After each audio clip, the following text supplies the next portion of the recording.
Thanks for staying with us. Okay, beer lovers, both of you beer lovers. You're darn right. It is a big week in Lexington, and Ethereal Brewing, very focused on brewing delicious Belgian farmhouse and American craft beers. That's the specific stuff, right? It's what we focus on. Their brewing philosophy is focused on making the best possible beverages, sparing no expense or process or ingredients, and it is perfect that we have them here. We always love when you're here, because let's get to the heart of it. It is Lexington Craft Beer Week. You guys are just all up in it. We have Andrew from Ethereal here. Thanks for coming in. You're welcome. Absolutely. Thanks for having me. I'm excited. I love Ethereal, and you call him Andrew. I call him Bishop. Okay, that's his name. We go, we drink, we have a good time, we get some pizza, we hang out. So Absolutely. I'm excited that you're in here, and I'm just wanting to see what you have that I haven't tried yet. Well, we missed you on Friday. I know. Oh, you're a regular? They came to the radio station, and I was out. So they sent me pictures of all of them drinking. We did this for you, specifically. I know. We didn't we? Rearranged that. We're making our guests feel special. You know how to make me feel welcome. That's exactly. what I like. Yeah. Well, obviously, Joe knows everything because he has a standing appointment with Ethereal. That's but right. for those of the people out there that haven't been in, tell us about the place. It's a good spot. It's right downtown in the Manchester. Good Lord. I'll walk off. It's not that far away. You two take it. I haven't had any beer yet. I promise. I promise. You take it away, please. Yeah, so we're actually over in the Lexington Distillery District. We've been open for about 4.5 years. Really, it was just a friend and I that kind of got bored doing the normal thing of waiting tables, going to college, so we kind of focused a little bit more on beer, and instead of just drinking beer, we actually looked at kind of a little bit more of how we can make it well, and so we were really just kind of having fun as a hobby, and it just got a little bit more serious, and then we decided to open up, and we've just kind of been faking it till you make it, and we've gotten this far. You're busy every time I walk even near that area. Like it's hard to, it's packed. You hold all kinds of events.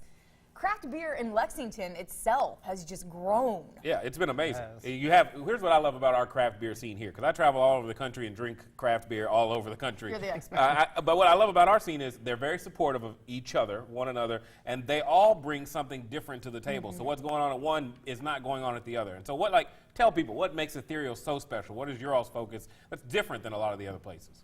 So we do try to focus a little bit more on some of where these beers came from. Like the reason we like Belgian beers is there's a lot of really big history with it as far as the different styles, the different techniques. There's a lot more as far as what is in the forefront of the flavor profile. So we know Americans really like their big IPAs. Hops are really known as an American style, but Belgians get a lot of their flavor from yeast. So you're actually able to get these really neat flavors, complex flavors that are coming out of a living thing with yeast that's producing esters, phenols, fruits, spices. And so there's more to the process than just adding in an ingredient. You have to actually cultivate it and treat it right. It really is. It's like a science project listening to you talk about it. And I don't know if I wish I everybody paid more appreciates attention in science. Well, you were doing that boring stuff like college. I think you branched off in everybody's dream because I mean, before you realized what's in beer, did you just drink it? Well, here's the thing is, what's bad is Lexington craft beer is so good, and Ethereal is amazing because it has so many, what you were talking about, notes and flavors, and it's a little different than just drinking one of those name brand beers that's been nationwide for so long. Yeah, but I mean, like when you drink those, it's different. Lower alcohol content, the taste is just whatever the taste is, and that's all you get. I love drinking Ethereal because everything has a little different taste, a little flavor. You might taste it, and then 5 seconds later, something else comes on the back of your tongue that and you're like, what?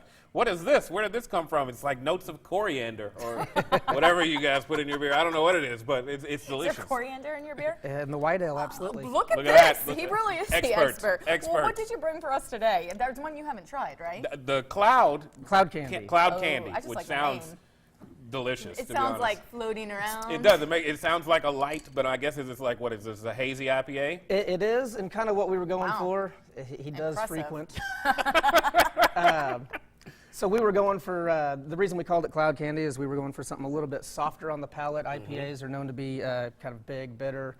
So with the cloud candy, the thought behind it was you get a little bit more of a softer note from the hops, not as bitter, a lot more of that fruit flavor Oh, that's good. It's very, very drinkable. I think we've talked about it before. I'm not a huge beer person. I'm trying to understand and learn it more, but I think it's because of those big national disgusting brands. The craft beer, it's almost like a wine. It has that complex flavor. It is. It's like, I look at craft beer the same way like you might look at a perfume. So they've got like the tone that's there, and then you have the undernotes and the finish and all this other stuff. Sprinkle it on. That is how a good.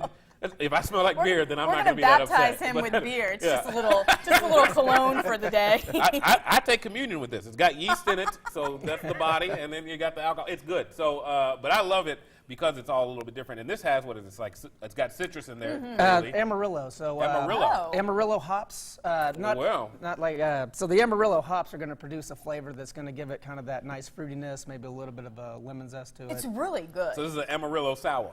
It is not an Amarillo sour. See what I did there, Bishop? Yeah, See what I did there? I already went there. He's trying to add some more alcohol to the mix. Is there a certain way that we should be drinking beer? Is it kind of like, with wine, it's kind of, just like... That's exactly how you should be drinking beer. Just smacking at the air. Is that how you drink beer? Just drunkenly smacking at the air. While you're sitting at the bar. Yeah. You might be worried about those people, right? You keep an eye on them. Yeah. You just toss it. Let's hear. Well, one of the main differences is if you are sampling beer different than wine is you are supposed to swallow it because you actually kind of get a reverse gastro effect where the CO2 is pushing those notes back up through your nose and you kind of there's kind of that after sip where you get some more of the flavor. That's what I'm talking about. You wait 5 seconds and you get something else and you're like, whoa, where did this? I'm going to test this. Where did this coriander come from? So, yeah. I like the word coriander. I think if I ever had another daughter, I would name her Coriander. You might want to name your next beer that. There you go. There you go, a little Bishop. inspiration. You can have that one. Andrew, what kind of stuff do you have going on for Craft Beer Week? So as far as what we have for the rest of Craft Beer Week, tonight we have a trivia that we do. We do trivia every Tuesday, but we have a beer-themed one this evening. Thursday, we have a tap takeover out at Shamrocks. Oh, that's cool. A local favorite of mine. And then Saturday's kind of our big event. We have Trials of the Sun Warrior.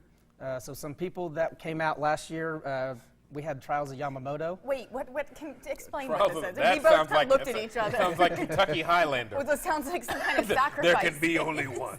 It kind of is. So we actually, last year what we did with Trials of Yamamoto is we took kind of a theme of following somebody through Japan, kind of a Ronin, an old warrior. But what we did was we made 10-gallon batches with different ingredients. Oh, wow. So we actually made one with squid ink. We did local fare stuff that you wouldn't typically use in beer to kind of push the envelope on some things. How long do you plan this? Like, do you wake up in the middle of the night and you're like, I shall use squid ink? Well, a lot of it's, as far as coming into those ingredients, is I'm going to give to my co-founder, my business partner, Brandon. He does a lot of the R&D. So he has the weird dreams. He is the one that is kind of pushing the envelope with some of this stuff. It sounds fun, though. It is. So the Trials of the Sun Warrior, we're going to have kind of a pepper beer. It's going to be a little bit on the spicier side, kind of a chipotle spice beer. We're also going to be doing some coffee, vanilla, so different ingredients that we find down in South America across about 5 or 6 different beers. So we're making the base beer with the ingredient kind of specific for it. From South America? Yes. That's super cool. So you'll be able to get what's called a flight, basically these little 5-ounce glasses, and you can kind of try all 5, 6 beers that we're doing. Oh, that's wonderful. And that's kind of your trials. Do we? Of the Sun Warrior. That is. I mean, it's educational as well. So it's kind of our duty to go learn about different cultures through beer. Yeah, absolutely. Well, Andrew, where can we find you? Not in Manhattan, like I said. You can find us down in the Lexington Distillery District. It's 1224 Manchester Street. We're down there with Crank and Boom, Middle Fork, Goodfellas Pizza, all those guys. You can find us Facebook, Ethereal Brewing. We've also got etherealbrew.com. And you have all of the Craft Beer Week events up on those sites? We do. We have it up there as well as Lexington Craft Beer Week.com, I think. Yeah. Lex Craft Beer Week. Go visit him. We're going to, do we cheers beer or salute? Yeah, salute. All right, salute. We'll be right back. Salute.